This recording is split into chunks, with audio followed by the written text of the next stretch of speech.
So hey people, welcome back to my YouTube channel and guys, first of all please compromise with my voice क्योंकि मुझको थोड़ा cold हो रहा है, इस वजह से मैंने कल भी कोई वीडियो नहीं डाली थी। देन आई थॉट कि मैं एक वीडियो बनाती हूँ। बेसिकली इस वीडियो में मैं आपको वही से बताने वाली हूँ जो मैंने अपनी प्रीवियस वीडियो में बताया था कि आप कुछ कीवर्ड्स हाईलाइट करके रखो अपने आंसर में एंड कुछ डेफिनेशंस, ऐसे अपने आंसर को इम्प्रेसिव बनाओ।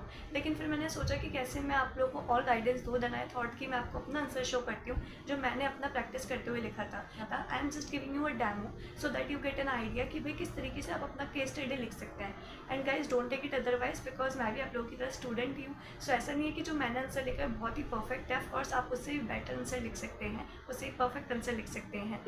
एक्चुअली ये जो आंसर है ना, वो मैंने अपना जब सेल्फ प्रैक्टिस में कर रही थी तो मैंने तब लिखा था। और ये क्वेश्चन फिर मैंने अपने टीचर को भी चेक करवाया था, तो उन्होंने कहा था कि आंसर मैंने बिल्कुल परफेक्ट लिखा है। जो मैंने भी आपको क्वेश्चन दिखाया ना, उसका आंसर मैंने जब मैं प्रैक्टिस कर रही थी तो मैंने इस तरीके से लिखा था। सबसे पहले तो मैं सेक्शन बता देती हूँ अगर मुझे वो सेक्शन आता है तो। जैसे कि इसमें मेरे को सेक्शन आता था कि मेरे को पता था ये सेक्शन 68 है, तो सबसे पहले तो मैंने वो मेंशन किया कि अकॉर्डिंग टू सेक्शन 8, और उसके बाद मैं वो एक्ट बता देती हूँ कि भाई ये किस एक्ट से रिलेटेड है। तो आप भी अपने क्वेश्चन की स्टार्टिंग इस तरीके से कर सकते हो केस स्टडी में कि एज़ पर द सेक्शन या फिर अकॉर्डिंग टू द सेक्शन, इस तरीके से आप कर सकते हो।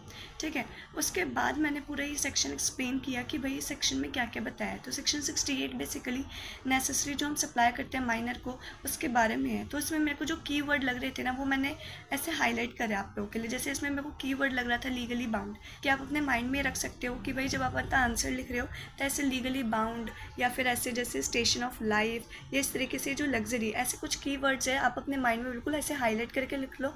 और फिर जब आप अपना आंसर लिखोगे ना, उसको भी आपको अपने आंसर में ज़रूर मेंशन करना है। भारी भारी वर्ड्स यूज़ नहीं करे, मैंने बेसिकली अपनी लैंग्वेज में लिखा है, बहुत सिंपल लैंग्वेज में, तो आप भी इस तरीके से लिख सकते हो। सिचुएशन में जो है माइनर का स्टेट हम लायबल कर सकते हैं, तो उसके लिए है। और फिर यहाँ पे जो दो कंडीशन बुक में लिखी हुई है मेंशन, मैंने वो भी लिखी है कि सबसे पहली बात तो यहाँ पे उसका जो भी हम नेसेसरी सप्लाइड कर रहे हैं वो उसके स्टेशन ऑफ लाइफ को सपोर्ट करना चाहिए। तो यहाँ पे मुझे लग रहा था कि मेरे को स्टेशन ऑफ लाइफ यहाँ पे एक कीवर्ड है जो मुझे अपने आंसर में लिखना चाहिए, तो मैंने ऐसे हाईलाइट करके लिखा है। एंड देन नेक्स्ट कि भाई वो जो चीज़ है वो लग्जरी नहीं होनी चाहिए, कोई भी ऐसा आइटम नहीं होना चाहिए जो लग्जरी हो।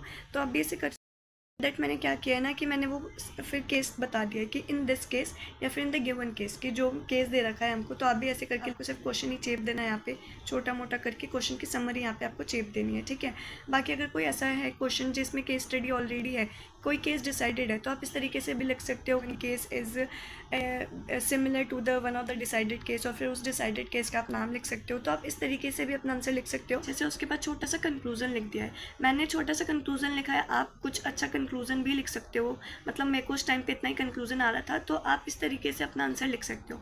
बेसिकली 3 पार्ट में आपका आंसर होना चाहिए। सबसे पहला तो जो है आप प्रोविज़न बता रहे हो पूरा, देन आप पूरा केस डिसाइडेड जो है, जो केस आपको दे रखा है केस लॉ क्वेश्चन में, आप वो एक्सप्लेन करो, और देन थर्ड पार्ट में आप पूरा कंक्लूजन लिखो। तो बस आपको इसी 3 पार्ट में अपना आंसर करके लिखना है and you will be done.